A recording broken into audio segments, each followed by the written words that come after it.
കേരളത്തിൽ ഏറ്റവും അധികം വായിക്കപ്പെട്ട ഒരു കഥ, നോവൽ. അത് ഞാൻ സിനിമയായി കാണുന്നത് പോലെ തന്നെ ഇത് വായിച്ചിട്ടുള്ളവരൊക്കെ അവരുടെ മനസ്സിൽ ഒരു വിഷൻ കോറിയിട്ടിരിക്കുന്നു എന്നുള്ള വെല്ലുവിളിയാണ് ആദ്യം ഒരു എഴുത്തുകാരൻ എന്നുള്ള രീതിയിൽ ഇതിനെ സമീപിക്കുന്നുണ്ടാകുന്നത്. എനിക്ക് തോന്നുന്നു അതൊരു വലിയൊരു ചാപ്റ്ററാണ്. അതിനെക്കുറിച്ച് സംസാരിക്കട്ടെ, എങ്ങനെയാണ് ഒരു നോവൽ തിരക്കഥയാകുന്നു എന്നുള്ളത് തന്നെ. കാരണം എൻ്റെ 43 അധ്യായങ്ങളിലായിട്ട് ഒരു 3.5 വർഷക്കാലത്തെ ജീവിതം പറഞ്ഞു ഓരോ 43 അധ്യായങ്ങളിലായി പറഞ്ഞ ഒരു നോവൽ ഒരു സിനിമയാക്കണമെങ്കിൽ ഒരു 9-10 മണിക്കൂറുകൾ വേണ്ടി വരുന്നതാണ്. ഞങ്ങൾ ഷൂട്ട് ചെയ്ത ഫസ്റ്റ് എഡിറ്റ് തന്നെ 3.5 മണിക്കൂർ ആണ് ഉള്ളത്. അപ്പോൾ അതിൽ നിന്നാണ് ഒരു 3.5 മണിക്കൂർ തിയേറ്ററിൽ ഇരിക്കാൻ പറ്റാത്ത സാഹചര്യങ്ങളൊക്കെ നമുക്കറിയാവുന്നത് കൊണ്ട് തന്നെയാണ് അതിനെ മറ്റു ലെങ്തും ഒക്കെ കുറയ്ക്കാൻ സാധിച്ചിട്ടുള്ളത്. അപ്പോൾ അതെ, അത് പിന്നീട് നമുക്ക് റിലീസ് ചെയ്യാൻ പറ്റുന്നതാണ്. കാരണം അത്രയധികം അതിനുവേണ്ടി പ്രത്യേകിച്ച് രാജുവിനോടുള്ള ഒരു ക്രൂരതകളാണല്ലോ. ഞാനിപ്പോഴും ഓർക്കുന്നുണ്ട്, ഒരു ഭയങ്കരമായ ഒരു രക്ഷപ്പെടലിൻ്റെ ഓട്ടത്തില് ഓടുന്ന വയ്യാത്ത കാലും വെച്ച് ഓടുമ്പോൾ മണൽക്കാട് മരുഭൂമി, മണൽക്കാട് എന്ന് പറയാനാണ് പലപ്പെടുന്നത്. ഈ മണൽക്കാട്ടില് പെട്ടെന്ന് നോക്കുമ്പോൾ രാജു തട്ടി മറിഞ്ഞ് വീഴുന്നു. അപ്പൊ ഞങ്ങൾ വിചാരിച്ചു അത് ചിലപ്പോൾ ഒരു അഭിനയത്തിന്റെ ഭാഗമാണോ എന്ന് വിചാരിച്ചു. എഴുന്നേറ്റ് ഇന്ന് ചീത്ത വിളിക്കുന്ന കണ്ടപ്പോഴാണ് മനസ്സിലായത് അഭിനയമല്ല. ഇതിന്റെ ഇടയിൽ ഒരു വലിയ കല്ല് കിടന്ന് അതിൽ തട്ടി വീഴുക. ആരെങ്കിലും വിചാരിക്കുമോ ഈ മരുഭൂമിയിൽ ഒരു പാറക്കല്ലുണ്ടാവുന്നു? അത് ഏതോ ഒരു മാർക്ക് ചെയ്യാനോ ഒരു ലോറിക്ക് മാർക്ക് ചെയ്യാൻ ഏതോ ഒരു അസിസ്റ്റന്റ് ഡയറക്ടർ ഇട്ടാണ്. പക്ഷെ ഇതൊന്നും എനിക്ക് നിങ്ങളെ കാണിക്കാൻ പറ്റുന്നില്ല. അത് മറ്റൊരു മീഡിയ കൂടെ ആയിരിക്കും കാണുന്നത്. അപ്പം ഏറ്റവും ആദ്യത്തെ ചലഞ്ച്, ചോദ്യത്തിലേക്ക് വന്നു കഴിഞ്ഞാൽ ആദ്യത്തെ ചലഞ്ച് എന്ന് പറഞ്ഞാൽ പുസ്തകം വായിച്ചിട്ട് അങ്ങനെ കാണാനിരിക്കുന്ന ഒരു പ്രേക്ഷകനാണ്. ആ പ്രേക്ഷകന്റെ ചലഞ്ചിനാണ് എൻ്റെ ആദ്യത്തെ വെല്ലുവിളിയായിട്ട് ഞാൻ ഏറ്റെടുക്കേണ്ടത്. കാരണം നിങ്ങൾ കാണാത്ത എന്നാൽ അതിനോടൊപ്പം നിൽക്കുന്ന തരത്തിലുള്ള വിഷ്വലുകളിലേക്ക് എത്തുക എന്നുള്ളതാണ് ഒരു ഫിലിം മേക്കറിനെ സംബന്ധിച്ചിടത്തോളം, ഒരു റൈറ്ററിനെ സംബന്ധിച്ചിടത്തോളം ഉള്ള ഏറ്റവും വെല്ലുവിളി. അത് തന്നെയാണ് എൻ്റെ ഏറ്റവും വെല്ലുവിളി. അതുകൊണ്ട് തന്നെ ഒരു ജീവിതം പുസ്തകമായപ്പോൾ ഒരുപാട് ബെന്യാമിൻ അതിൻ്റെ അകത്ത് മാറ്റങ്ങളിലൂടെ കൊണ്ടുവന്നു. ഒരുപാട് ബെന്യാമിനായിട്ട് എഴുതി ചേർത്തു. അത് ഒരു സാഹിത്യത്തിൽ നിന്ന് സിനിമയിലേക്ക് മാറുമ്പോൾ എനിക്ക് പല രംഗങ്ങളും കാണിക്കാൻ ആവശ്യം ഉണ്ടാകുന്നില്ല. അല്ലെങ്കിൽ പല കാര്യങ്ങളും ഒരു പാരഗ്രാഫിൽ സൈനുവിനെ കുറിച്ച് പറഞ്ഞത് ചിലപ്പോൾ 4-5 സീനുകളിലായിട്ട് എനിക്ക് പറയാൻ പറ്റുമായിരിക്കും, അല്ലെങ്കിൽ കൂടുതലായിട്ട് അവരുടെ റിലേഷനെ കുറിച്ച്.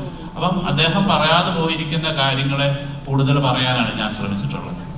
അല്ലെങ്കിൽ അദ്ദേഹം കാണാതെ പോയിട്ടുള്ള മരുഭൂമിയുടെ ജീവിതം കൂടുതൽ കാണിക്കാനായിട്ട് ശ്രമിച്ചിട്ടുള്ളത്.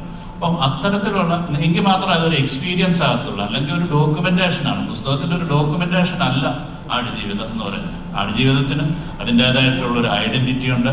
എന്നാൽ പൂർണ്ണമായും ആ കഥയെ ബേസ് ചെയ്തിട്ട് തന്നെയുള്ളതാണ് എന്നുള്ളതാണ് എൻ്റെ ഒരു യാഥാർത്ഥ്യം. അതൊക്കെ പിന്നീട് വലിയ ഡിസ്കഷനിലേക്ക് വരാവുന്ന ഒരു ഇതായിട്ട് ഞാൻ കരുതുന്നു. ബെന്യാമിൻ തന്നെ ആടുജീവിതത്തിന്റെ അവസാനത്തിൽ എഴുതിയിട്ടുണ്ട്, അദ്ദേഹത്തിന് ഏറ്റവും പ്രിയപ്പെട്ട വരികളിലൊന്ന് ഈ മരുഭൂമിയുടെ ചൂടിനെയും കാറ്റിനെയും ഒക്കെ അതിജീവിച്ച് ഒരു ചെറിയ ചെടി വളർന്നു വരുന്നുണ്ടല്ലോ എന്ന പ്രതീക്ഷയാണ് അദ്ദേഹത്തിന് ഏറ്റവും പ്രിയപ്പെട്ട ഒരു ഭാഗം. അപ്പോൾ ആടുജീവിതം എന്ന് പറയുന്നത് ബ്രസീലിന്റെ സംവിധായകൻ ഏറ്റവും പ്രധാനപ്പെട്ട 16 വർഷങ്ങൾ കൂടി കടന്നുപോയ സമയമാണ്. അതിൽ ഏറ്റവും പ്രിയപ്പെട്ട സമയം ഏതായിരുന്നു?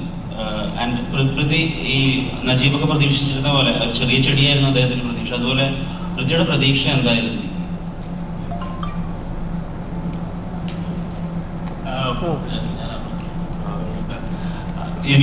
ഞാൻ ആദ്യം പറഞ്ഞല്ലോ, ഈ പുസ്തകം അങ്ങനെ പകർത്തിയ ഒരാളല്ല ഞാൻ. എനിക്ക് ഈ സിനിമയിൽ, നിങ്ങൾ സിനിമ കാണുമ്പോൾ മാത്രം അറിയാവുന്നതുകൊണ്ട് അത് ഡീറ്റെയിൽ പറയണം. ഈ സിനിമയിൽ എനിക്ക് ഏറ്റവും പ്രിയപ്പെട്ടതായി തോന്നിയ ആ പുസ്തകത്തിൽ ഇല്ലാത്തൊരു സീനുണ്ട്. അതാണ് കാരണം ഞാൻ എന്നും വിചാരിച്ചിട്ടുണ്ട്, ഭൂമിയുടെ മുകളിൽ നിന്ന് നോക്കുമ്പോൾ നമ്മളും മൃഗങ്ങളും ഒക്കെ ഈശ്വരനെ സംബന്ധിച്ചിടത്തോളം ഈക്വലായിട്ട് തോന്നിയിട്ടുണ്ട്. അതെനിക്ക് ഒരുപാട് മുമ്പേ തോന്നി. അപ്പം അത്തരത്തിൽ മൃഗങ്ങൾ നമ്മളോട് എങ്ങനെയാണ് കമ്മ്യൂണിക്കേറ്റ് ചെയ്യുന്നതിൻ്റെ ഒരു വലിയ ഒരു ഉദാഹരണമായിട്ട് ഒരു കുഞ്ഞ് ആട്ടുകുട്ടി ദേഹവുമായിട്ട് അഭിനയിച്ചിട്ടുണ്ട്. എനിക്ക് തോന്നുന്നു ഞാൻ ഏറ്റവും പ്രിയപ്പെട്ടതായിട്ട് അതിനുവേണ്ടി ഞങ്ങൾ കഷ്ടപ്പാടുകൾ വളരെയാണ്. ശരിക്കും ഞാൻ റസൂലിൻ്റെ അടുത്ത് പറഞ്ഞു, ഞങ്ങൾ മിക്സ് ചെയ്തുകൊണ്ടിരിക്കുമ്പോൾ ആ കുഞ്ഞ് ആട് മരിച്ചുപോയി. എനിക്ക് ഇത്രയധികം വേദനയോടുകൂടി എനിക്ക് എന്നുവെച്ചാൽ ഒരു ആട്ടുകുട്ടി അല്ലായിരുന്നെങ്കിൽ ചിലപ്പോൾ നമ്മൾ അതിൻ്റെ ഫോട്ടോ ഇട്ടേ. കാരണം യൂണിറ്റ് മുഴുവൻ സ്നേഹിച്ച് അതിന് ബിസ്ക്കറ്റ് കൊടുത്ത് ഞങ്ങൾ ഷൂട്ട് കഴിഞ്ഞിട്ട് അതിന് വയറിളക്കം പിടിച്ച് നെക്സ്റ്റ് ഡേ അതിനെ കണ്ടില്ല, മരിച്ചുപോയി എന്ന് പറഞ്ഞു. എനിക്ക് എത്ര ഇമോഷണൽ ആ കാര്യം. നിങ്ങൾ ആ സിനിമ കാണുമ്പോൾ ആ സിനിമയിൽ ഇമ്പോർട്ടൻറ്റ് ക്യാരക്ടറാണ്. ആ കുട്ടി മരിച്ചു എന്ന് പറഞ്ഞ് ഞാൻ കുട്ടി മരിച്ചു എന്ന് തന്നെ എനിക്ക് പറയാൻ പറ്റുന്നത്. അപ്പം ഇങ്ങനത്തെ ഇമോഷണലി നമുക്ക് എല്ലാത്തിനോടും ബെന്യാമിനെ ചെടിയാണെങ്കിൽ എനിക്ക് ഈ ആട്ടുകുഞ്ഞിനോടാണ് എൻ്റെ ഏറ്റവും വലിയ സ്നേഹം, ഇഷ്ടം എന്ന് പറയുന്നത്. അപ്പം ഓരോരുത്തരെയും അങ്ങനെ ടച്ച് ചെയ്തിട്ടുള്ള പല പല കാര്യങ്ങളുണ്ടാകും. അതുകൊണ്ട് തന്നെ ഞാൻ പറഞ്ഞത് ഞാൻ എഴുതിയതിലും, കാരണം ഞാനത് റസൂലുമായിട്ടും അത് സംസാരിച്ചിട്ടുണ്ട് അല്ലേ, കൺസോളിഡേറ്റ് എനിക്കങ്ങനെ എഴുതാൻ കഴിഞ്ഞല്ലോ. ഒരു ആടിൻ്റെ മനസ്സിലേക്ക് ചിന്തിക്കാൻ കഴിഞ്ഞല്ലോ, അല്ലെങ്കിൽ ഒരു മൃഗങ്ങളോടൊപ്പം സഞ്ചരിക്കാൻ കഴിഞ്ഞു എന്ന് പറയുന്നതാണ് എനിക്ക് ഒരു ക്രിയേറ്റർ എന്നുള്ള രീതിയിൽ ആയിട്ട്. അതുകൊണ്ട് തന്നെ ഞാൻ പറഞ്ഞേ, ഞാൻ ഇത്രയും കാലം ചെയ്ത സിനിമകൾ, അപ്പം എൻ്റെ ചില സ്വാതന്ത്ര്യങ്ങളിലേക്കൂടെ സിനിമയെ എനിക്ക് വിട്ടുതരണമെന്നുള്ളൊരു അഭ്യർത്ഥനയോടെയാണുള്ളത്.